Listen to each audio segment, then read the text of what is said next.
Amém, irmãos? É uma alegria enorme estar com vocês. Eu vou precisar contar lá com o teu apoio. Não me pede para usar isso aqui não, que eu não vou usar, tá bom? Irmãos, ele dá 10 minutos para uma mulher que é pastora, professora, advogada e corintiana. Vê se pode. Não tem lógica, não dá. Mas, irmãos, eu estou feliz, estou muito feliz. Hoje nós passamos o dia aqui nesse templo. Nós reunimos aqui hoje pastores de todo o estado e deputados federais de alguns lugares do Brasil, deputados estaduais. Nós tivemos uma discussão forte aqui hoje sobre o que está acontecendo com essa nação. E nós chegamos no final a uma conclusão que alguma coisa de muito especial está acontecendo com esse estado. E eu não sei o que é, e eu não sei o que está acontecendo, mas eu sei que Deus tem um propósito muito grande para esse estado. Há promessas de Deus para esse estado, vocês sabem disso. Eu não preciso nem tocar nesse assunto. Quanta gente já passou por aqui e já disse isso. Deus tem promessas especiais, especialmente para essa cidade. E eu não sei porque eu estou nessa igreja hoje. O pastor disse que o encontro foi muito antecipado. Eu creio, eu não sei porque eu estou, mas que isso já estava marcado lá na eternidade, esse encontro nosso hoje. Amém? Tá? E que Deus os abençoe através da minha vida e que vocês me abençoem muito hoje. Foi um dia difícil, não foi, pastor? Porque nós estamos nos doendo por esta nação. Hoje nós sentimos o peso nos nossos ombros do que está acontecendo com essa nação. E às vezes é difícil até falar, irmãos. É difícil falar. Então, eu não vou pregar. Sou pastora. Fui ordenada pastora muito cedo, quando havia uma necessidade muito grande no interior do Nordeste do Brasil, de missionários. Eu estava lá, minha igreja ordena pastoras. E eu estava lá, fui ordenada muito cedo. Mas eu sou advogada, eu sou mestre em educação também, sou mestre em direito constitucional, direito da família, e eu trabalho há 14 anos no Congresso Nacional como assessora jurídica da Frente Parlamentar Evangélica e da Frente Parlamentar da Família e Apoio à Vida. Nós hoje temos 78 deputados federais evangélicos e 3 senadores, estamos indo para o 4º senador agora nos próximos dias. Se a gente for ver a nível de representatividade, nós já deveríamos ter um número maior, em torno de 100 deputados, deveria ser no mínimo 100 deputados, porque nós somos um número muito grande no Brasil de evangélicos. Mas esses parlamentares estão ali fazendo a diferença, e estão fazendo um trabalho grande, e eu tenho que testificar isso e tenho que falar sobre isso. Mas temos também no Congresso Nacional um exército silencioso, hoje eu falei sobre isso, e eu preciso também honrá-los nessa noite, que são assessores e funcionários que estão na Câmara e no Senado, irmãos, anonimamente, fazendo um trabalho extraordinário. Eu contei uma experiência hoje de manhã, de que no prédio onde eu trabalho, na Câmara, é um prédio de 10 andares, em cada andar tem 2 copas, que dá o suporte aos gabinetes parlamentares. Em cada copa, em cada andar, todos os dias, meio-dia, funciona uma célula e um grupo de oração. Irmãos, nós temos culto dos funcionários da Câmara e do Senado todos os dias ao meio-dia. E quando a gente não tem um salão ou um plenário para nos reunir, a gente se reúne debaixo de árvores. Às quarta-feiras de manhã são os deputados que se reúnem em culto. E é muito lindo porque um toca acordeon, outro toca violão, outro canta. E eles mesmos fazem um culto entre eles, servem a Santa Ceia.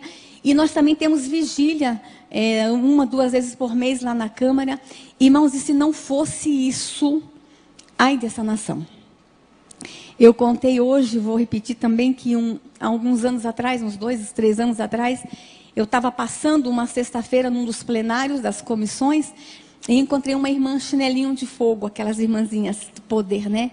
E ela estava assim nos plenários, sozinha, irmãos, ela entrando, limpando as cadeiras e orando. Eu fui lá, irmã, o que a senhora está fazendo aqui? Ela disse, doutora, eu estou sabendo que quarta-feira que vem vai ter uma votação aqui contra a igreja, contra a vida, contra a família, uma votação muito pesada. Eu estou fazendo o meu papel hoje.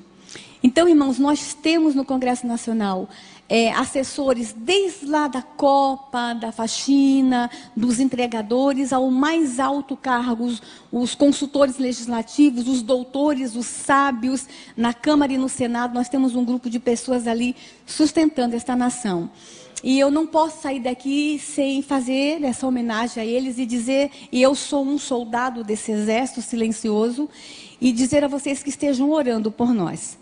O nosso trabalho lá é técnico, o nosso enfrentamento é técnico, é no papel, é na lei. Então estejam nos ajudando, nos sustentando em oração. E que Deus nos abençoe. Eu queria que vocês lessem comigo Provérbios 31, versículo 8.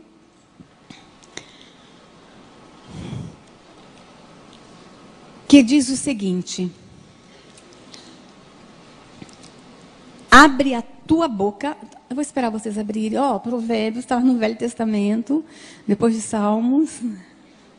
Sou pastora, fui professora de escola dominical. Provérbios 31, versículo 8.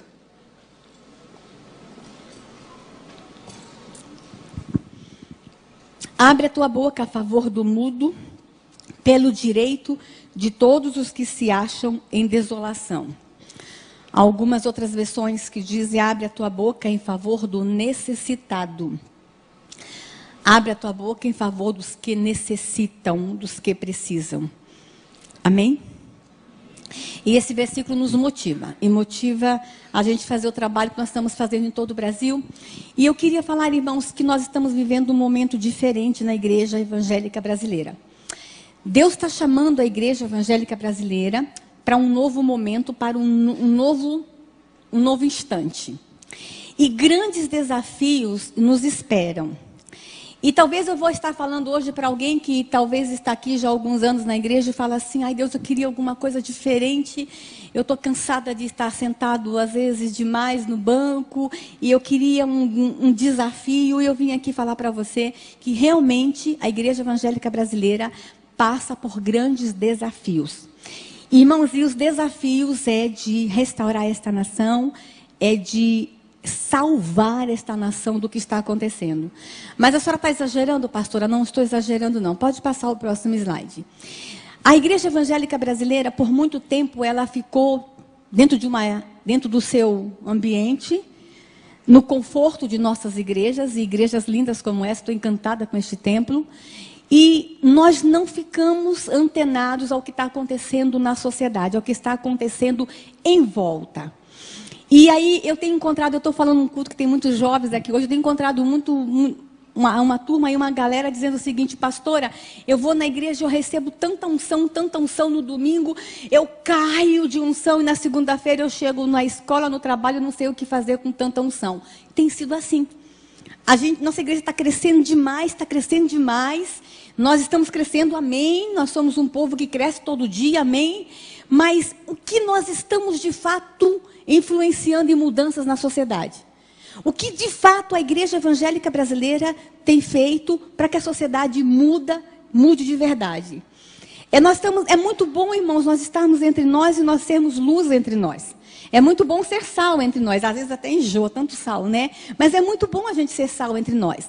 Mas Deus chama a igreja evangélica brasileira. Nós passamos por algumas fases no Brasil. Nós passamos por algumas fases. Nós passamos a fase da discriminação lá atrás, quando éramos chamados de Zé Povinho, lembra? Não sei se tem algum evangélico aqui com mais de 40 anos de igreja como eu. Vixe, falei minha idade. Nós éramos conhecidos como Zé Povinho, nós éramos discriminados, havia preconceito, na escola riam da gente, nós passamos por essa fase. Depois nós passamos por uma fase de crescimento, e essa fase veio aí com as novas comunidades, as igrejas mais avivadas, e aí nós passamos por uma outra fase aí de algumas teologias, experimentamos todo tipo de teologia aqui no Brasil, prosperidade, depois vem a teologia, e vai. Agora Deus está nos preparando para uma nova fase. E essa fase é transformação de sociedade. E eu acredito nisso, irmãos. E eu vou falar de alguns aspectos de que forma a igreja pode atuar. Eu vou estar falando agora exatamente sobre isso. Talvez vocês nunca prestaram atenção no que está acontecendo com a educação nesse país. O que está acontecendo com as escolas brasileiras. O que está acontecendo com os seus filhos, com os seus netos. Irmãos, e eu me emocionei muito em ver os cordeirinhos aqui hoje, né? Nossas crianças aqui. E fiquei muito feliz, porque eles vão ter ali agora 40, 50 minutos com os nossos professores. E na escola dominical tem mais 40. Mas as nossas criancinhas, os nossos cordeirinhos, ficam aos cuidados da igreja 1 hora por semana. E aos cuidados da escola 8 horas por dia. Porque às vezes a gente deixa as crianças 8 horas por dia na escola. E sabe o que estão fazendo com as nossas crianças nas escolas? E eu vim aqui dizer isso para você, Igreja Evangélica Brasileira, Igreja Evangélica aqui de Campo Grande, especialmente essa igreja, se as outras não derem ouvido a tudo que nós falamos hoje, que pelo menos essa dê. Estão detonando as nossas crianças. Eu posso falar as palavras, pode rasgar o verbo? Então vou falar. Ele está mandando, ele está mandando. Vou mostrar para vocês o que está acontecendo nas escolas, irmão. Pode mostrar os próximos slides. Irmãos, aqui no Brasil, na cidade de São Paulo, eu não vou dizer o nome da prefeita. Juro para vocês, eu não posso falar o nome dela, nem que ela é do PT, e também não posso falar que ela é ex-esposa do Suplicy. E nem posso falar que ela é ministra da Cultura. Essa mulher, quando era prefeita da cidade de São Paulo, irmãos, ela gastou 2 milhões de reais com aquele grupo, o grupo GTPOS, para ensinar sobre ereção e masturbação em bebês nas escolas. 2 milhões de reais. Porque chegou à conclusão, há um grupo de especialistas, e esse grupo começou lá na Holanda, na Europa, e já está influenciando, que nós precisamos aprender a masturbar os nossos bebês a partir dos 7 meses de idade. Inclusive na Holanda, os especialistas, esses homens que são grandes especialistas, que fizeram não sei quantas universidades, eles ensinam que o menino tem que ser masturbado com 7 meses de idade, para que quando ele chegar na fase adulta, ele possa ser um homem saudável sexualmente, e a menina tem que ter a vagina manipulada desde cedo para que ela tenha prazer na fase adulta. E essa prefeita fez isso.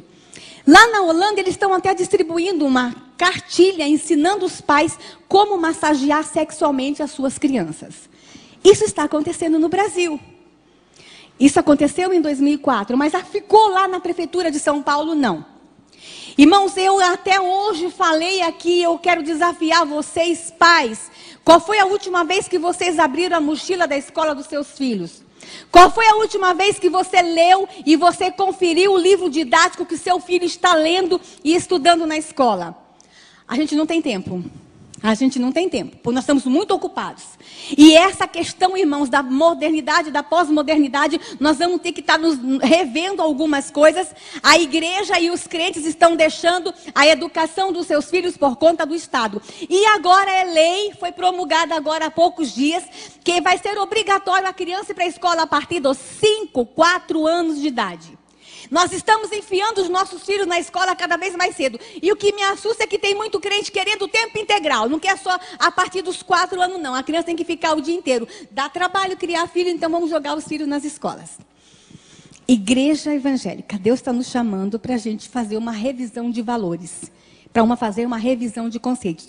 Deixa eu mostrar o que está acontecendo com as escolas. Pode passar o próximo slide. Nós temos autoridades no Brasil, irmãos, especialistas que estão ocupando lugares estratégicos e lugares chaves, pessoas que estão escrevendo as políticas públicas dessa nação, pessoas que estão decidindo o futuro de nossas crianças, que dizem coisas como essa: uma educação diferenciada poderá fazer desabrochar em todo menino o seu lado feminino e em toda menina o seu lado masculino. São conceitos como esse que está permeando a educação brasileira. E a igreja evangélica está deixando essas coisas acontecer. Pode passar. Eu quero mostrar para vocês, irmãos, cartilhas. Tem menores de 12 anos aqui? Eu quero mostrar para vocês, irmãos, cartilhas que foram entregues em escolas públicas no Brasil para crianças a partir de 10 anos, porque quinta série, a idade são 10 anos. Essa cartilha, inclusive assinada por um grande cartunista, o Miguel Paiva, a cartilha se chama De Homem para Homem. Deixa eu falar para vocês para quem foi feita essa cartilha. Essa cartilha foi feita pelo Ministério da Saúde. Eu não vou dizer quanto eles gastaram para vocês não ficarem com raiva. Foi feita um número muito grande de cartilha para entregar para homens impotentes no Brasil. Aí eles saíram, o Ministério da Saúde saiu atrás dos homens impotentes, não achou, graças a Deus, não tem tanto assim. E aí, eu não sei se eles nem acreditavam, pastor, que eles iam na marcha marcha do orgulho do homem impotente para distribuir cartilha. Eles iam no Dia Nacional do Homem Impotente para distribuir. Não sei. São especialistas que não têm nem bom senso. Gastaram milhões nessa cartilha para ensinar o homem como ter prazer. Para ensinar o homem como ter uma relação sexual. Aí eles não acharam os homens impotentes e mandaram para as escolas públicas brasileiras. A palavra mais light que tem nessa cartilha é gozar e tesão. Imagine. E crianças de 10 anos no Brasil tiveram acesso a essa cartilha. Pode passar. Olha os desenhos. Especialmente essa cartilha que eu escaneei, porque depois nós tomamos uma iniciativa. A diretora da escola disse que os meninos pegavam essa cartilha e iam para o banheiro se masturbar usando essa cartilha. Então você, pai, proíbe seu filho ver livro pornográfico. A gente orienta como igreja que não se pode ter acesso à pornografia. Aí vem o governo brasileiro com verba pública do seu bolso e faz um material desse e distribui em escolas públicas brasileiras. E o que a gente faz? Nada. Sabe por quê? Nós estamos ocupados. A igreja está muito ocupada. Nós estamos ocupados em ganhar dinheiro. Nós estamos ocupados com as nossas profissões. E não estamos antenados com o que está acontecendo. Mas Deus está dizendo para a Igreja Evangélica Brasileira, abre o olho. Vocês já foram treinados. Vocês já receberam unção demais. Vocês já passaram por tudo. Já aprenderam todo tipo de teologia. Agora é hora de vocês agir. E é hora da gente se levantar como igreja. Deixa eu mostrar a próxima gravura para vocês. Pode passar, olha lá quem fez essa cartilha, Ministério da Saúde, está nas escolas. Deixa eu mostrar a próxima para vocês. O SUS. Sabe aquele SUS, irmãos, que não tem dinheiro para fazer cirurgia de catarata no Brasil? Sabe aquele SUS que não tem vaga nos hospitais para os velhinhos? Eu vou mostrar o quanto que eles gastaram para fazer essa cartilha. Foi essa que eu tirei a gravura mais forte. Nessa cartilha, o SUS fez para usar impostos de saúde em escolas. O SUS fez para ensinar sobre drogas e doença sexualmente transmissível. E essa, irmãos, era uma cartilha grande que a professora colocava em cima da mesa. Não sei se tem algum professor que teve acesso a ela. Era em forma de espiral. E a metodologia, porque esse material vem com metodologia, era: senta as crianças no chão, a partir de 10 anos, mostre a gravura e leia o que está atrás. E a tia ia mostrando. Na hora de falar sobre drogas, mostra a gravura. Mostra sobre direitos, pode passar a próxima gravura. Na hora de falar sobre droga, a tia dizia o seguinte: ao usar o crack, passe protetor labial nos seus lábios, para os seus lábios não ressecar. Então, está achando que é pouco? A tia dizia o seguinte, porque o ministro da Saúde mandava falar e o ministro da Educação mandava falar: se você usar cocaína, não use canudo de papel, porque tem muita bactéria, use canudo de plástico. Na hora do êxtase, a parte do êxtase, estava escrito o seguinte na cartilha: ao comprar êxtase, cuidado com o fornecedor para você não comprar gato por lebre por gato. Olha o absurdo. Inclusive mandando a criança conhecer o traficante. Aí os deputados evangélicos, que estão lá na Câmara tentando fazer uma diferença, barulhentos, que estão sendo chamados de homofóbicos, que estão sendo chamados de radicais e de fundamentalistas e que estão sendo perseguidos, foram perguntar para o ministro da Saúde: mas ministro, vocês fazem uma cartilha dizendo como ensinar? Sabe qual foi a resposta dos especialistas?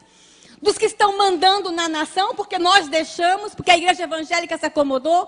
Eles disseram o seguinte: mas as crianças já estão usando, então nós temos que ensinar a usar de uma forma melhor para que não contraia outros tipos de doença. Na parte do sexo, que eu tirei com vergonha, mas o pastor disse que eu podia ter deixado, fala sobre sexo anal, sexo vaginal e sexo entre mulher e mulher.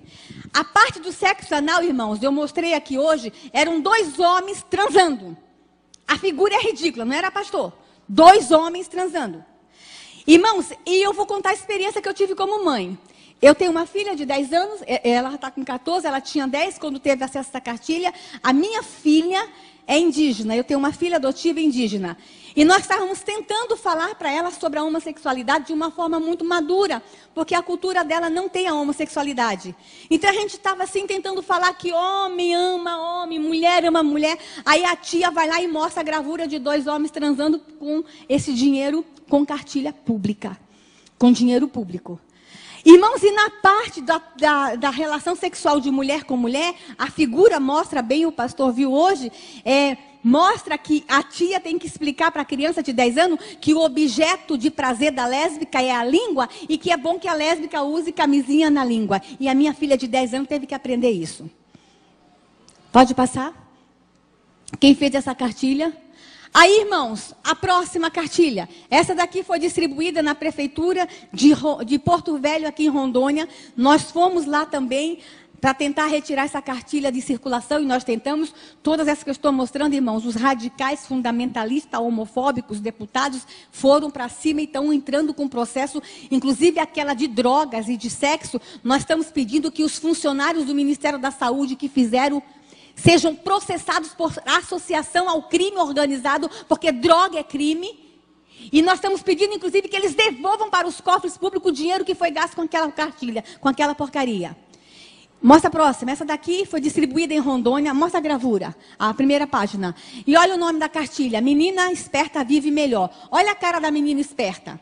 Nós estamos ensinando na igreja, irmão, que nossas meninas são princesas. Mas a escola está dizendo que esse aqui é o ideal de ser menina. Isso aqui é o ideal para ser uma menina no Brasil. Com dinheiro público. Aí essa cartilha, além de ensinar que menina esperta vive melhor, e a palavra esperta, vocês sabem o que está por trás disso? O jeitinho brasileiro, a sexualidade. A criança recebia a cartilha e junto com a cartilha, pode passar, ela ganhava um espelhinho para poder olhar a vagina e aprender a se masturbar. Prefeitura Municipal de Porto Velho. Nós fomos para lá junto com a Igreja Católica e nós tentamos retirar essa cartilha de circulação. Qual foi a última vez que você, pai e mãe, abriu a mochila da escola do seu filho? Vocês pensam que acontece só em Porto Velho? Que acontece só em Brasília? Deixa eu mostrar a próxima cartilha para vocês. Essa daqui, distribuída no Rio de Janeiro e foi distribuída em todo o Brasil. Inclusive, eu quero que vocês olhem bem para essa gravura aí. E olhe se não está na mochila dos seus filhos aqui em Campo Grande. A primeira coisa, quando a tia entrega para a criança, a tia tem que dizer que é confidencial, não pode mostrar para o pai e para a mãe. Para crianças de quinta série. Vocês acham que tem que ter segredo entre eu e uma filha de 10 anos? Então, irmãos, eles começam a criar conflitos entre pais e filhos. Eles estão ganhando e sendo obrigados. Deixa eu falar uma coisa, são os professores sendo obrigados. Talvez eu esteja falando para professores aqui que recebem esse material e não sabem o que fazer porque vem de uma forma impositiva do MEC. Deixa eu falar uma coisa, isso não é impositivo, isso é apenas sugestivo. O professor tem autonomia em sala de aula. Se eu estou falando com o professor cristão aqui, deixa eu dizer uma coisa, na tua sala de aula quem manda é você. Você não é obrigado a usar esse material. Você pode ser criativo e falar dessas coisas sem usar esse material ridículo que o MEC está mandando. Deixa eu falar nessa cartilha, irmãos. Pode mostrar. Vira. Nessa cartilha ensina sobre masturbação feminina e inclusive como a menina usar o dedinho para não machucar a vagina. 10 anos de idade. Nessa cartilha fala sobre ficada. E aí, além de incentivar a ficada, a tia pede para o menino e a menina relatar as suas 8 mais espetaculares ficadas. E tem que dizer, olha lá, como foi, com quem foi, onde foi e quando foi e se gostou. Agora imagina, a Igreja Batista de Campo Grande está dizendo para os meninos que ficar não é legal. A escola dominical está ensinando que não pode ficar. Aí os meninos da Igreja Batista de Campo Grande recebem essa cartilha e não está preenchendo, porque ele não está ficando. As meninas não estão ficando. Aí eles estão sendo discriminados na escola porque eles são frouxos, não estão ficando. Vocês têm ideia da confusão que está acontecendo com essa nação, irmãos? Mas essa mesma cartilha, além de falar de masturbação feminina, de falar de masturbação masculina, de falar de ficada, ensina uma outra coisa que acho que vocês nunca aprenderam na escola. Pode passar. Fala sobre o ponto G na vagina da mulher. Diz que tem um lugar na vagina da mulher que é chamado ponto G, que a mulher sente mais prazer. Isso tem que ser dito para criança de 10 anos no Brasil, irmãos. E eu vou dizer uma coisa para vocês, como é que essa cartilha chegou lá na Câmara dos Deputados para nós. Esse é o meu trabalho como assessora jurídica, receber as denúncias e trabalhar em cima delas e motivar os parlamentares a fazerem alguma coisa. Um grupo de ginecologistas do Rio de Janeiro nos procurou na Câmara dos Deputados porque havia um número muito grande de meninas numa determinada região, lá do Rio de Janeiro, virgem entre 10 e 12 anos, com inflamação na vagina e no colo do útero. E elas foram tentar descobrir o que estava acontecendo, descobriram que as meninas estavam com inflamação na vagina, porque estavam introduzindo o dedo na vagina para procurar o tal do ponto G que o ministro da Educação falou que existe. Pode passar? Olha quem fez essa cartilha. Sabem quanto custou essa cartilha? Não vou dizer não, para vocês não ficarem com raiva. Pode passar. Essa máquina de camisinha nas escolas, irmãos, já está sendo experiência em algumas escolas em Santa Catarina, em mais 2 estados, e logo, logo ela vai estar disponível em todas as escolas do Brasil. Essa máquina de camisinha, um menino a partir de 12 anos poderá pegar 2 camisinhas por semana. Porque os especialistas disseram, fizeram uma pesquisa, eu não sei aonde, acho que eles foram em Harvard estudar, que a criança brasileira com 12 anos tem 2 relações sexuais por semana. Portanto, tem direito a 2, 4, 8 camisinhas por mês. 2 relações sexuais por semana. Pode passar? Eu quero mostrar para vocês agora, irmão, eu tenho que falar muito rápido, porque tem tanta coisa para mostrar. Essa gravura aqui, não sei se vocês já viram essa gravura. Se chama O Fazendeiro Solitário. Ela estava numa prova de criança de história, de português, na cidade de Curitiba. A criança tinha que ver essa gravura e fazer uma redação. Dá uma olhadinha na gravura, irmãos. Não ri, não. Não ri, não, porque isso é sério. Que dá vontade de rir, dá, mas que é sério, é sério. Olha o tamanho do órgão sexual do fazendeiro solitário. E olha como é que estão as galinhas. Apologia ao sexo com animais. Vocês acham que um professor tem que mostrar isso para a criança e mandar a criança escrever uma redação de que há sexo com animais e que é normal o sexo com animais? Aí vocês falam assim, mas pastora, a senhora está exagerando. Não estou, não. Está chegando denúncia lá na Câmara e no Senado que há muito hotel fazenda aqui no Brasil que é de fachada. É hotel para turista ir transar com animais no Brasil. Está tudo bem nessa nação, irmãos? Não.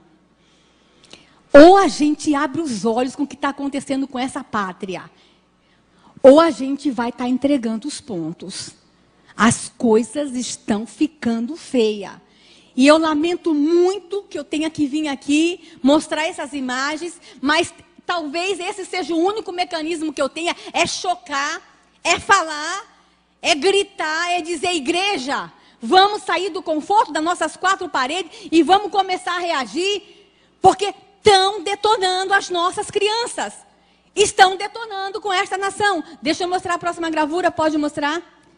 Esse livro, irmãos, quando eu escaneei, ele estava em inglês, mas ele já está em português, para crianças de 2 e 3 anos. Um conto de fada. O príncipe e o príncipe. O príncipe encantado não procura mais uma princesa. Olha só o que ele procura. Pode mostrar? Ele está procurando um outro príncipe encantado. E eles se encontram e vivem felizes para sempre. Crianças de 2 e 3 anos de idade.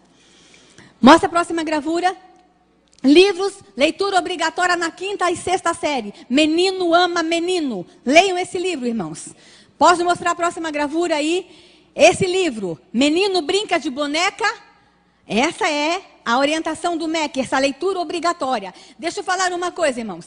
Eu estou com um caso em Brasília de uma professora que nos procurou na Câmara porque ela não tem mais onde procurar. Foi lá procurar os deputados evangélicos, os fundamentalistas, né? Porque estão nos chamando de radicais. Ela está com um menino de 3 anos na escola que está chupando o pipi do coleguinha. Aí ela foi procurar orientação na direção e na coordenação. Sabe o que a direção da escola disse? Você não pode fazer nada, porque isso é demonstração homoafetiva. Se você fizer alguma coisa, você é homofóbica. Ah, irmãos, eu sou educadora. Eu sou mãe. Um menino de 3 anos está chupando o pipi do coleguinha, ou porque alguém chupou dele, ou porque ele já viu. Isso é abuso. Mas olha o que os nossos orientadores educacionais estão fazendo com nossas crianças no Brasil. Estão detonando. Pode passar. O próximo livro fala sobre bissexualidade, que é normal. E aqui eu quero dar um alerta para mãe e pai. Olha, está uma onda no Brasil inteiro de meninas se cumprimentando com selinhos, uma beijando na boca da outra. E infelizmente eu já tenho visto isso dentro da igreja. Porque ensinaram para nossas meninas que ficar com menina é possível, é permitido e é legal. Estão nos livros que a bissexualidade é uma coisa normal. Irmãos, quando a gente fala da homossexualidade, só vem na nossa mente a questão do menino e do homem. Mas quem está sendo mais alcançado com essas políticas públicas que estão nas nossas escolas são as meninas. E aqui eu vou dar um alerta para você, mãe. Olha, mãe, sabe essa coisa de você deixar sua filhinha dormir na casa da coleguinha? Para você ficar um pouquinho livre de vez em quando? Abre o olho, mãe, as meninas estão se tocando. Isso é muito sério, porque isso é abuso. E vocês não têm ideia do mal que isso faz lá na frente, depois. Pode passar. Esse livro, irmão, esse livro é terrível. Para crianças de 2 e 3 anos. A mãe compra o livro, tem um bonequinho, que é um menino, e a bonequinha, que é a menina, pode passar. E tem um buraquinho, a mãe coloca o dedo no bonequinho e fecha o livro para o dedo dela entrar no buraquinho da bonequinha. Para ensinar para a criança de 2 anos como é que é uma relação sexual. Pode passar. Olha lá. Olha os livros, irmãos, com desenhos infantil, como transar. A matéria é como transar. E olha a linguagem, irmãos. Vocês devem estar chateados porque eu estou usando uma linguagem muito porca aqui em cima. Mas é a linguagem do livro lá, como transar. É a linguagem dos educadores do Brasil, como transar. Pode passar. Irmãos, deixa eu só mostrar uma coisa para vocês. Eles estão falando para as crianças em nossa escola que existe o Kama Sutra. Já ouviram falar do Kama Sutra, né? Aquele livro milenar que ensina poses de relação sexual. Eles estão falando do Kama Sutra. Mas se eu quiser falar desse livro milenar nas escolas, eu não posso, sabe por quê? Porque o Estado é laico, né, pastor? Não posso falar de Bíblia, porque escola não é lugar de religião, mas na escola é lugar de falar de Kama Sutra. O que estão fazendo com nossas crianças? Pode passar. Olha lá. Secretaria Nacional de Direitos Humanos. Se você tiver dúvida, procure a Secretaria Nacional de Direitos Humanos. Vocês agora entenderam o que está acontecendo com o pastor Marcos Feliciano? Vocês estão entendendo porque que não querem um pastor na Comissão de Direitos Humanos? Porque nós somos contra isso e nós somos contra mesmo. E deixa eu falar uma coisa, irmão, não é só a igreja evangélica que é contra, não. Na hora que eu dou essa palestra para pais católicos, eles ficam também revoltados como vocês estão agora. Porque esses valores não são valores só da igreja evangélica, não. É valor de família. É valor de todos nós, é patrimônio de família. E aí, eles não querem que nós ocupemos os lugares certos na hora certa, porque eles estão detonando com nossas crianças. Pode passar? Deixa eu mostrar uma coisa para vocês, irmãos. A coisa no Brasil, eu trouxe uma gravura aqui, a coisa no Brasil, ela está tão solta, e é tão normal, e é tão natural erotizar nossas crianças no Brasil, que eu vou mostrar para vocês a capa de um disco. Pode passar. Essa aqui foi a capa do disco que a Xuxa fez. Olha esse desenho, irmãos. Vocês acham que a Xuxa precisava desse desenho para vender CD? Isso para mim é erotização e apologia à pedofilia. O que está acontecendo com essa nação, irmãos? Vocês pensam que está tudo bem com esta nação? Pode passar a próxima slide. Esse comercial, irmãos, passou na Europa e está chegando no Brasil. É um bebezinho no berçário.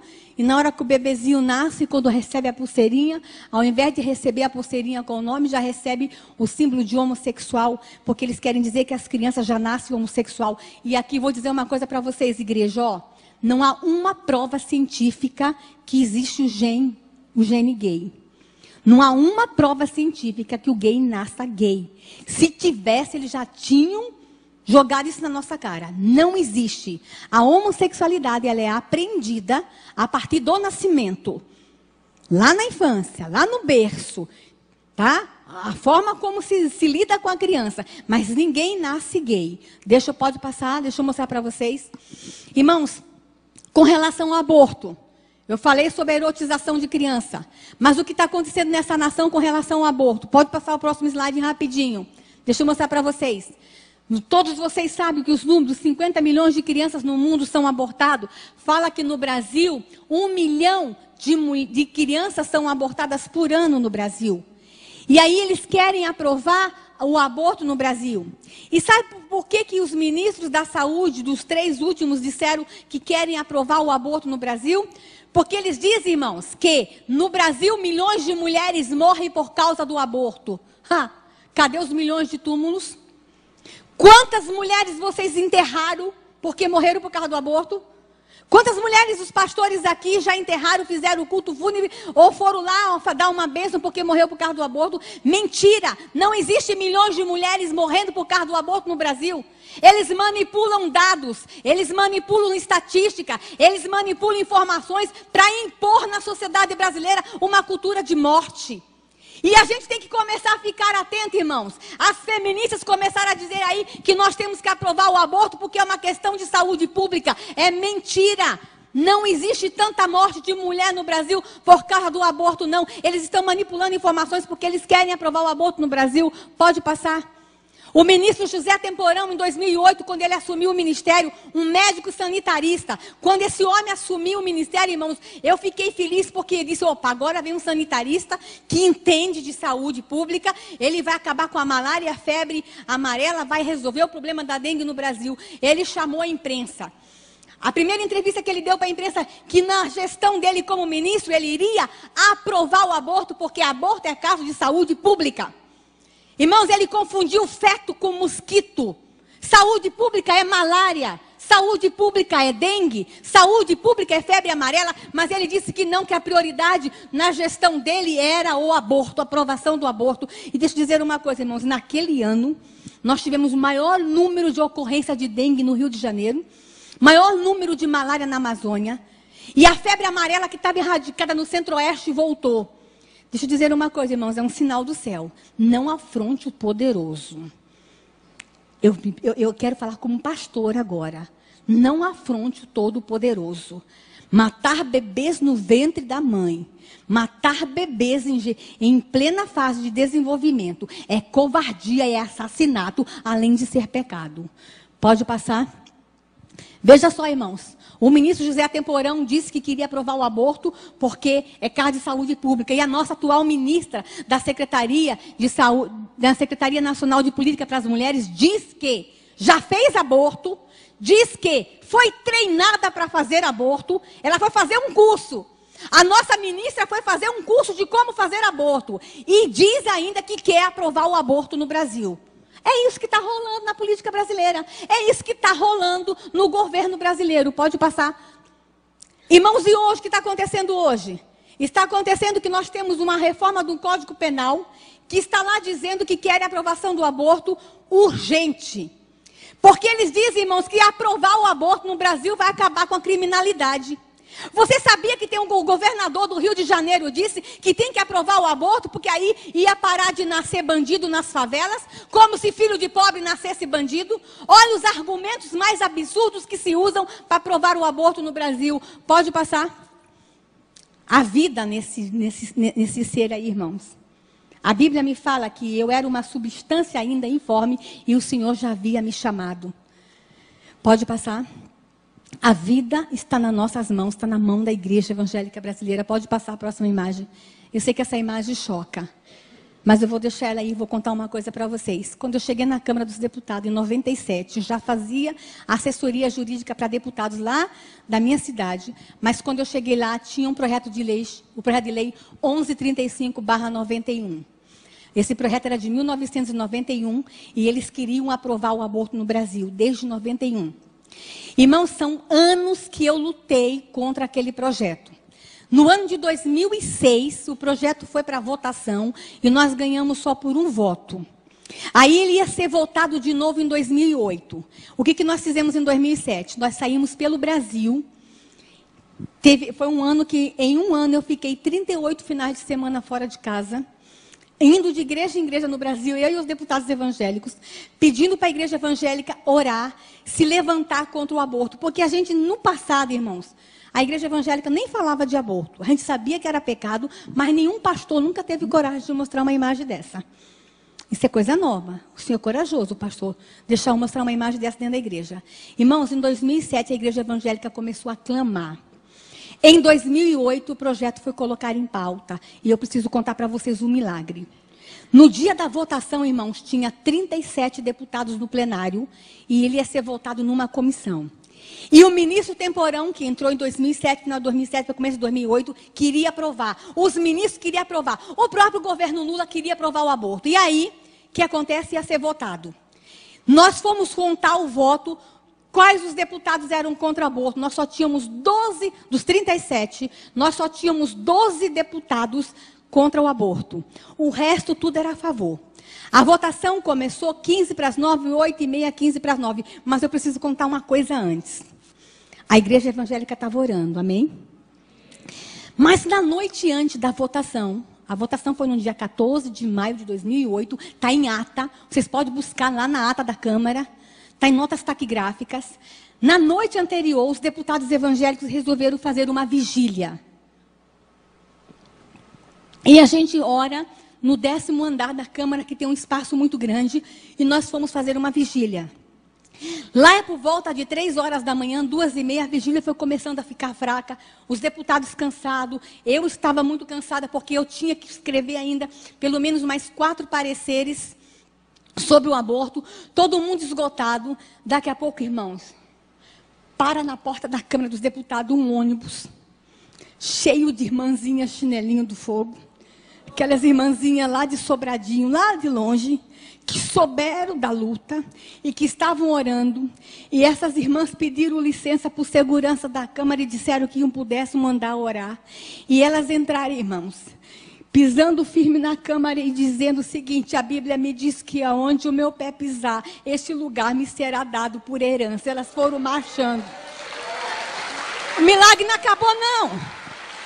Aí elas chegaram lá em cima e disseram assim: deputados, vão dormir, vão descansar, a votação é amanhã, deixa que agora é com a gente. E ficaram lá em cima orando. Irmãos, a votação começou 15 para as 9. E vocês não viram isso, a televisão não mostrou isso para vocês. O plenário, onde ia ter a votação, estava cheio de imprensa. A imprensa do mundo inteiro, porque naquele dia seria aprovado o aborto no Brasil. Irmãos, tinha câmeras de tudo que TV internacional, jornais internacionais, todas as TVs estavam lá para mostrar para o mundo que o aborto seria aprovado. Começou 9 horas a votação. Foi o dia inteiro de briga. Nós tínhamos quantos deputados que eu falei? 38. Quantos votos a favor do aborto nós tínhamos? Contra o aborto? 12. Irmãos, quando deu 4 horas da tarde, eu, depois de 20 anos de luta, disse: meu Deus, perdemos.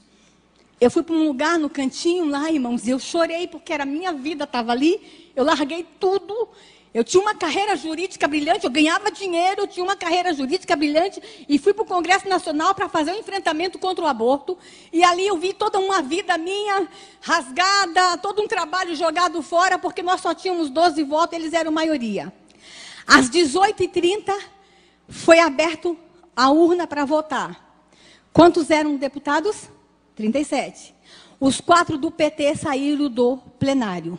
Irmãos, as feministas estavam com faixas, cartazes, as ministras estavam lá, os ministros estavam lá, porque o aborto ia ser aprovado no Brasil. O Brasil ia dar um exemplo de democracia para o mundo. Democracia. Irmãos, quando abrimos a urna, os 4 do PT saíram. Ficaram quanto no plenário? 37 menos 4, quanto que deu? Quantos votos eu tinha?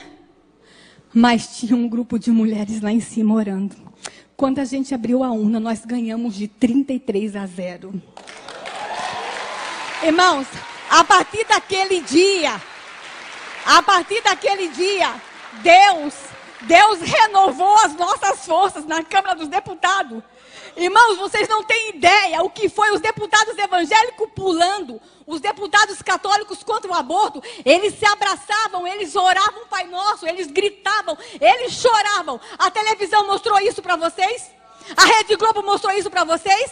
Mas se o aborto tivesse aprovado, eles tinham mostrado. Mas naquele dia, irmãos, nós estávamos desanimados. 2008, tanto escândalo contra deputado evangélico, tanta confusão no Brasil, nós estávamos desanimados. Mas naquele dia Deus renovou a nossa força, porque Deus nos disse que não são os deputados que vão mudar essa nação, que não é o governo que vai mudar essa nação, que não é a política, que é a igreja evangélica quando clama, é a igreja evangélica quando se levanta. E é por isso que eu estou aqui, irmãos.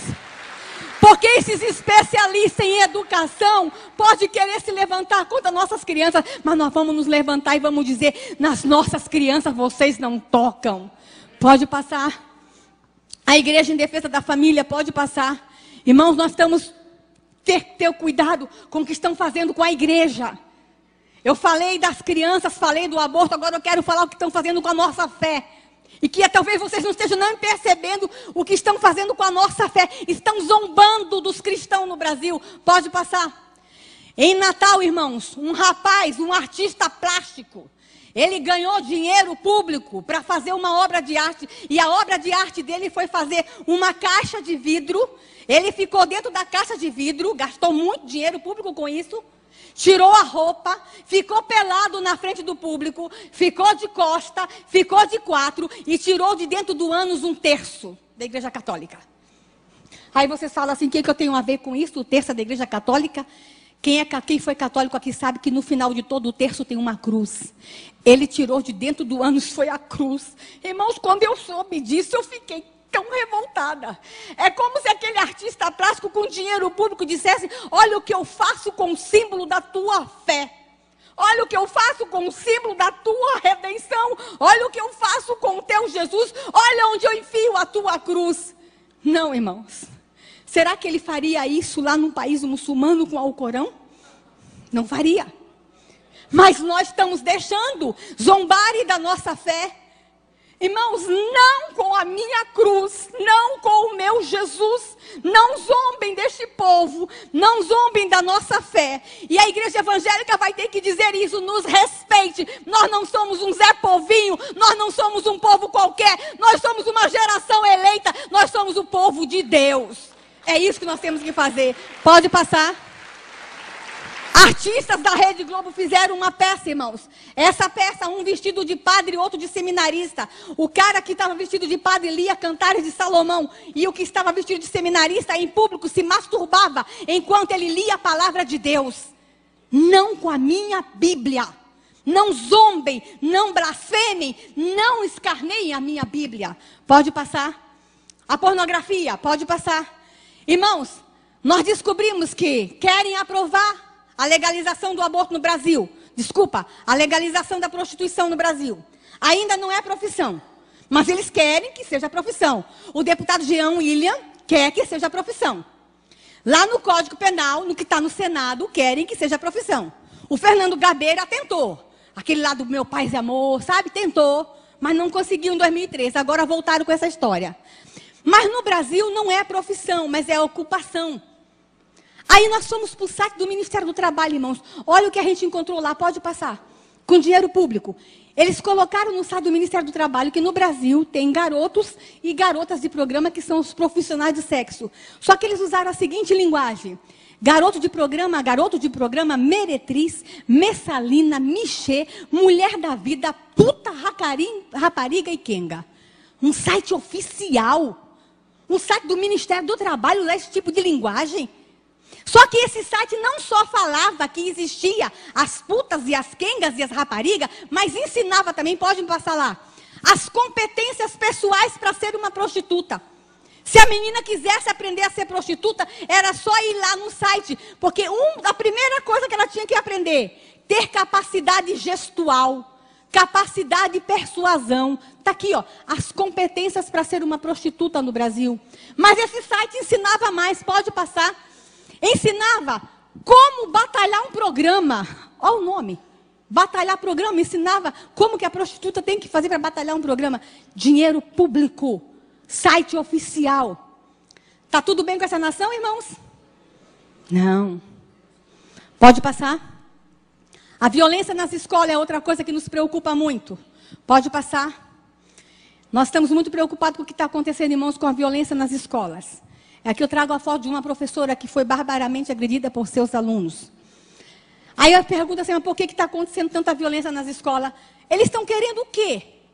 Eles não querem que fale de Deus nas escolas. É para retirar a Bíblia das escolas. É para retirar os crucifixos dos lugares públicos. Eles estão querendo o quê? Eles estão expulsando o Deus da escola. Estão querendo que aconteça o quê nas escolas? Estão erotizando nossas crianças. Estão fazendo confusão com a cabeça de nossas crianças. O que vai virar? Violência. E com relação à erotização, irmãos, eu quero falar uma coisa para vocês. Lá no Código Penal, que está lá no Senado, que entrou em julho do ano passado, estão querendo mudar a idade da relação sexual da criança no Brasil. Eu não sei se vocês sabem, mas no Brasil é permitido o sexo só depois de 14 anos. Se alguém tiver sexo com uma criança com menos de 14 anos, mesmo que seja namorado, é crime. E é chamado de estupro de vulnerável. Isso é crime. Aí uns especialistas chegaram no Senado e disseram que tem que diminuir de 14 para 12 anos. Porque a menina brasileira quer sexo a partir dos 12 anos. Está escrito lá, diminuir para 12 anos. Só que eles querem legalizar a casa de prostituição. Então, se eles vão diminuir a idade de 14 para 12 e vão liberar que nas casas de prostituição tenham meninas e meninas com 12 anos fazendo sexo. E o que mais me deixa chateada é que estão querendo fazer isso antes da Copa e das Olimpíadas. Sabe por quê? Porque dá dinheiro. Sabe por quê? A prostituição infantil dá lucro. Sabe por quê? Estão querendo ganhar em cima do corpo de nossas crianças. E aqui eu quero dizer uma coisa para vocês, irmãos. Vocês sabem como é que eu cheguei em toda essa luta? Porque eu fiz da minha dor a minha luta. Eu sou sobrevivente da pedofilia. Eu sou vítima da pedofilia. Eu fui abusada, eu sou filha de pastor, eu sou neta de pastor, eu sou pastora. Eu fui abusada 2 vezes na infância, por 2 pastores diferentes. E a minha dor me levou a ter a minha luta. Eu fui fazer um trabalho de proteção às crianças. Só quem passou pelo calvário da pedofilia, como eu passei, é que sabe o que querem fazer com nossas crianças. Eu sei que eu estou falando nessa igreja para pessoas que foram abusadas e sabem o que eu senti, sabem o que eu vivi. Eu não sei se é melhor sobreviver à pedofilia ou morrer no ato. Eu não sei o que é melhor. Irmãos, o turismo sexual infantil no Brasil está crescendo tanto. E agora, com a aprovação dos parlamentares lá no Senado, eu vou contar uma coisa para vocês, irmãos. No Brasil, 1 em cada 3 meninas até os 18 anos é abusada sexualmente. E vou contar uma coisa para vocês. 1 em cada 4 meninas confessa. Mas eu tenho um outro número muito mais assustador. 1 em cada 100 menino conta. Cada 100 menino abusado, só 1 conta. Porque o menino tem vergonha de falar que foi abusado sexualmente. Porque ele tem medo de ser confundido como gay. No Brasil, algumas brincadeiras infantis que não são brincadeiras, são abusos sexuais. Brincadeira de menino com menino no banheiro, um ficar medindo o tamanho do pinto do outro. Isso não é brincadeira, esse é abuso. E os professores dizem que isso é normal. Não é normal, não é abuso. E eu vou dizer uma coisa para vocês, irmãos. Os pedófilos do mundo inteiro querem vir ficar com nossas crianças. Eu assessorei o senador Magno Malta na CPI da pedofilia e nós descobrimos que se vende pacotes para que pedófilos do mundo inteiro venham transar com nossas crianças. Há agências especialistas lá fora para vender pacote sexual com criança brasileira, porque o sexo com criança brasileira é barato. Eu estava fazendo uma batida num posto policial recentemente, quando eu entrei, eu fazendo batida. Eu e um colega do Senado entramos num posto policial, uma menina de 8 anos chegou lá e falou para o meu colega: tio, quer que eu faça um boquete? R$1. R$1. Sexo oral, R$1. É esta nação que nós temos. E a igreja evangélica está confortavelmente sentada. Deixa eu falar uma coisa, irmãos. Esses pedófilos querem vir para o Brasil, sabe por quê? Porque falam lá fora que a menina brasileira é caliente. Que a menina brasileira é quente. Especialmente a menina do norte, ela tem o sexo na flor da pele. A menina brasileira é quentinha. O menino brasileiro é quentinho. E eles querem vir transar com as nossas crianças, porque aqui se faz vista grossa com relação ao sexo com criança. Chega! Chega! Deixa eu dizer uma coisa para vocês, irmãos. Sabe qual é o meu sonho como mãe? Como pastora? Sabe qual é o meu sonho? Que um dia, quando esses pedófilos forem comprar um pacote para vir transar com nossas crianças no Brasil, o agente de viagem lá mostre para ele não as fotos de nossas crianças no carnaval e peladas, mas mostre para eles as fotos de nossas montanhas, das nossas praias, da nossa floresta, e diga assim: você quer ir para essa nação? Vai. Vai fazer turismo lá. Vai ver as praias daquele país. São as praias mais lindas do mundo. Vai ver as montanhas. Vai ver a floresta. Mas tu não vai lá mexer com criança, não. Porque tem um povo doido. Tem uma igreja evangélica que se levantou. E que disse que ninguém mais toca em suas crianças naquela nação. Irmãos, e como eu queria que isso começasse hoje aqui nessa igreja. Eu não sei por que eu vim para essa igreja hoje. Mas eu sei que está acontecendo alguma coisa de muito especial nesse estado. E talvez seja aqui que a gente vai deflagrar no mundo espiritual que ninguém vai sodomizar as crianças brasileiras mais. Talvez seja nessa igreja que a gente vai dizer, nas nossas crianças ninguém toca. Oh Deus! Pode passar. E aqui eu termino, irmãos, falando para vocês. Eu estou falando de aborto, de educação, de pornografia. Mas eu quero falar de um assunto muito especial. Mais 5 minutos, estou acabando. Estou acabando, pastor, 5 minutos. Amém. Vocês vieram para a festa hoje? Amém. Não saí aqui com raiva. Irmãos, quando eu fui para o Congresso Nacional ajudar a escrever a legislação de defesa à criança, eu descobri uma criança que é excluída das excluídas, que são as crianças indígenas. E esse aqui eu tenho que falar sério, porque eu estou falando num estado que tem um número muito grande de crianças indígenas. E eu estou falando para uma igreja que convive com os povos indígenas. E eu quero falar para vocês que mais do que nunca nós precisamos amar os povos indígenas. Descobrimos, irmãos, que algumas etnias no Brasil, nós temos no Brasil em torno de 120 etnias diferentes. Entre as 120, nós descobrimos ainda que entre 30 e 40 matam os seus filhos. E quando nós descobrimos isso, irmãos, na verdade, 99, mas só tivemos prova disso em 2004. E a partir de 2006 nós começamos a fazer o enfrentamento. Quando nós descobrimos que lá no Xingu, quando nasce crianças gêmeas, os índios acham que a alma se dividiu entre o bem e o mal. Eles enterram as duas crianças vivas porque não sabem qual é a do bem e qual é a do mal. Na Amazônia, no Alto Purus, eles acham que o que nasce primeiro é do bem, o que nasce segundo é do mal, então eles só enterram o segundo.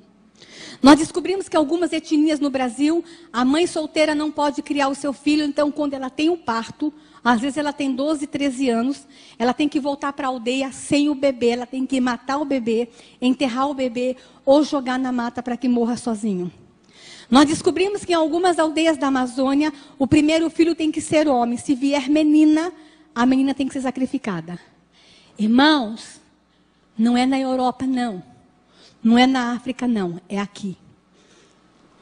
Nós temos um estudo que ainda não é oficial, que por ano, 450 crianças indígenas no Brasil estão sendo enterradas vivas. Não temos registro do Mato Grosso do Sul. Amém. Não temos registro aqui. Temos registro de outro tipo de violência com criança indígena aqui, mas não do infanticídio. Irmãos, enquanto essa nação estiver enterrando criança viva, essa não é uma nação abençoada. Mas deixa eu falar para vocês uma coisa. Sabe aquele Congresso Nacional que todo mundo acha que só tem corrupção? Um grupo de parlamentares se levantou e disse: ninguém vai matar mais crianças nesse país. Nós vamos ajudar os seus índios, os nossos índios.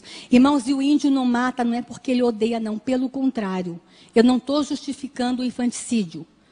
Ele mata porque é uma questão cultural. Ele foi ensinado a matar.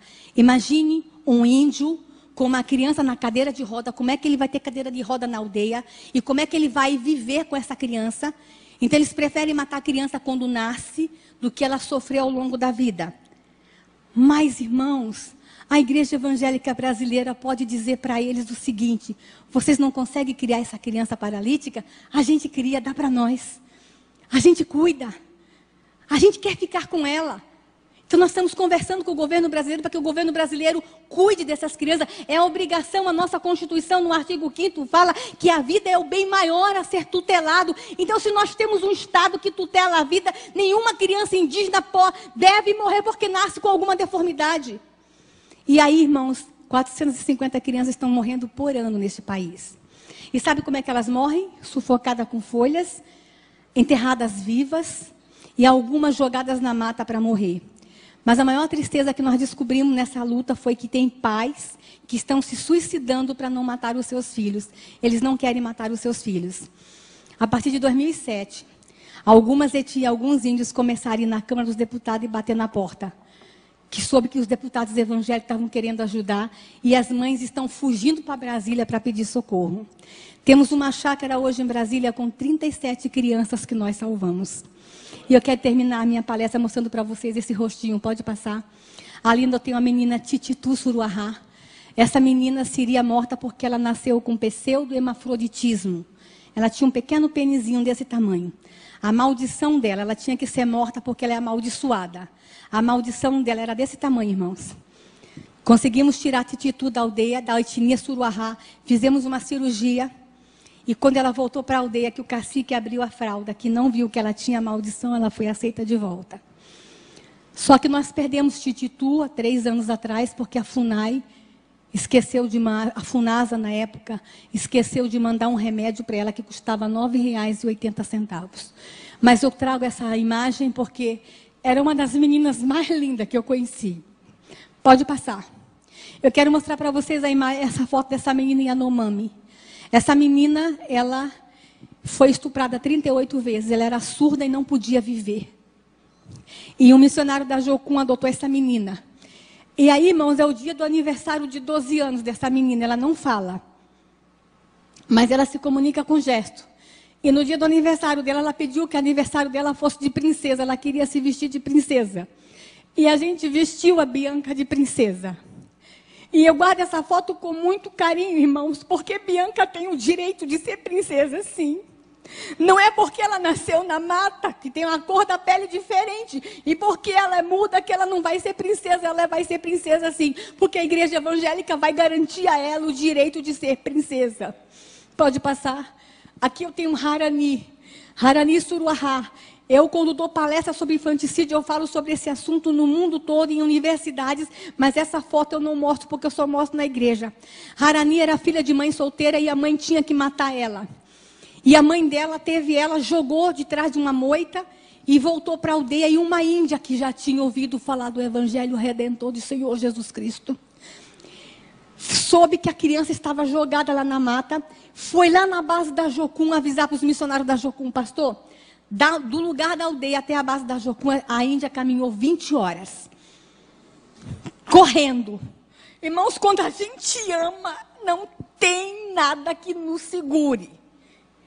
Aí essa índia chegou na base da Jocum e disse, olha, lá na beira do rio tem uma menininha jogada. Aí os missionários, mas 20 horas, já está morta. Mas os missionários, impelidos pelo amor, caminharam correndo, fizeram 18 horas. Quando chegaram lá, 38 horas depois, Harani estava se mexendo. E o nome Harani quer dizer eu existo. E aí, irmãos, eu vou contar uma coisa que aconteceu que eu só conto para crente. Porque vocês vão acreditar.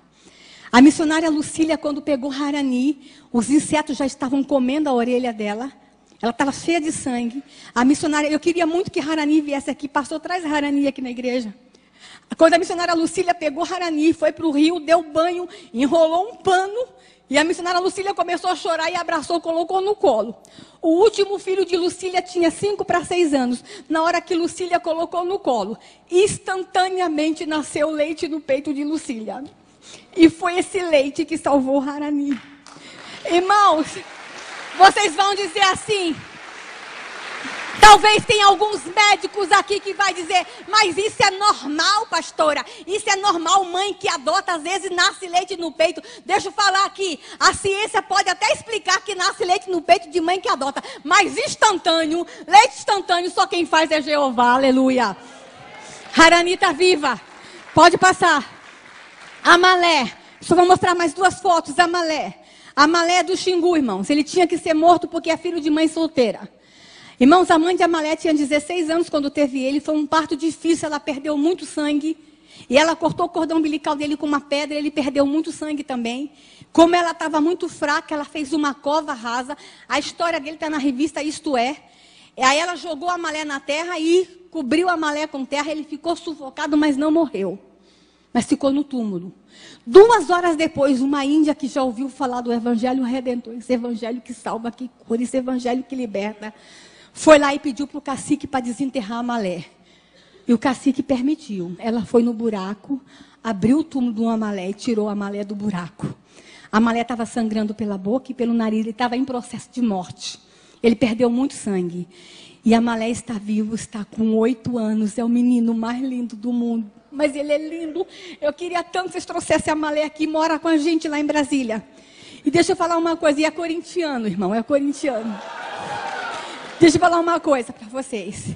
Vocês estão felizes porque lá em Jerusalém tem um túmulo vazio, amém? Lá em Jerusalém tem um túmulo vazio. Mas no Xingu também tem um túmulo vazio, o túmulo do Amalé ficou vazio.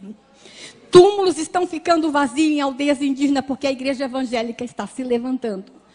Amém? Eu termino mostrando para vocês, pode passar, a foto de Ganani, que seria morta porque tem a mãozinha torta. A mãe dela fugiu da aldeia, está morando conosco. E Ganani hoje já está com 7 anos, está na escola e já está lendo. Pode passar. Ali eu mostro para vocês a foto do Pautuca Maiurá. Ele faz doutorado na UNB, não é um índio qualquer, doutorado. A esposa estava grávida de gêmeos, ele não sabia. Ela quis ter o filho na aldeia. E quando, na hora do parto, que a sogra dele fez o parto, eram 2. E a sogra começou a gritar. E ele percebeu que tinha alguma coisa errada. Quando ele chegou lá na cabana do parto, a sogra já tinha enterrado um. Ele só conseguiu salvar esse. Pautu é muito triste porque perdeu um filhinho enterrado pela mão da própria avó. Pode passar. E aqui eu quero mostrar para vocês uma menina de 6 anos que foi escravizada na sua aldeia e tem uma história terrível. Mas eu não vou contar a história dela não, porque essa é a minha filha. Eu quero mostrar para vocês como é que está a minha filha hoje. Olha como está a cara da mãe. Irmãos, o arquivo Promo rodou. Te levaram para aí um outro arquivo chamado Promo. O rapaz aí do som, ó. Rodou. O Promo rodou. Dá para passar? Eu quero mostrar para vocês, irmãos, o que acontece nas aldeias do Brasil. Presta atenção nesse filme. É 3 minutos só e eu acabo aqui.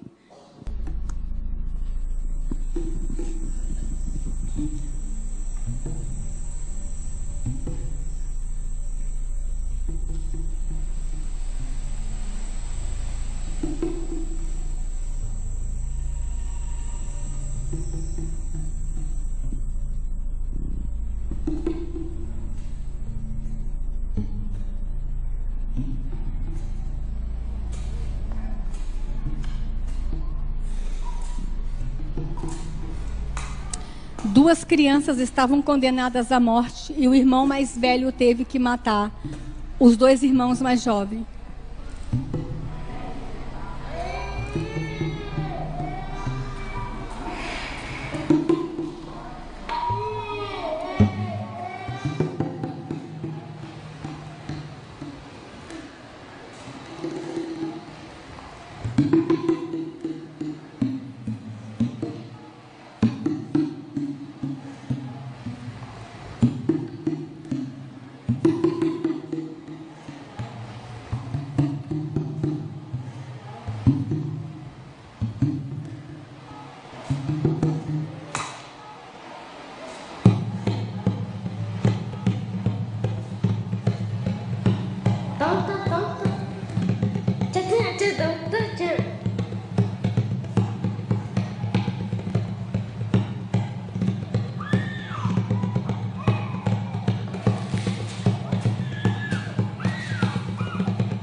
Dia era pon.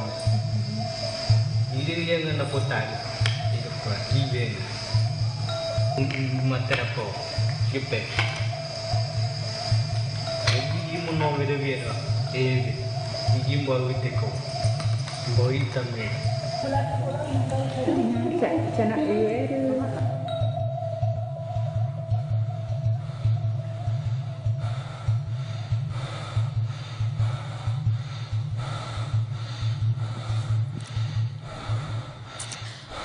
Hakani está viva, está com 16 anos, porque o irmãozinho dela tirou ela do túmulo, mas o outro irmão não sobreviveu.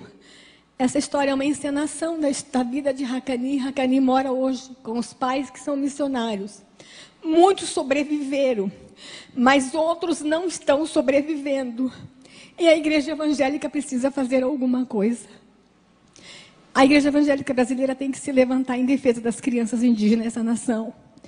E eu termino a minha palavra dizendo, irmãos, que querem destruir a mente de nossas crianças com aquelas cartilhas, querem matar nossas crianças do ventre materno através do aborto, estão detonando nossas crianças com a pedofilia e estão deixando que as crianças indígenas sejam mortas. Não está tudo bem com essa nação. A igreja evangélica tem que reconhecer isso. A igreja evangélica tem que reconhecer que nós precisamos fazer alguma coisa. Chega de destruição. Estamos vivendo a cultura da morte dessa nação. Eu poderia ficar aqui até de madrugada mostrando mais imagens, né, pastor? De tudo que nós falamos aqui hoje. Mas eu estou resumindo a vocês dizendo o seguinte: a igreja evangélica precisa se levantar. E essa igreja tem que nos ajudar. Essa igreja tem que nos ajudar.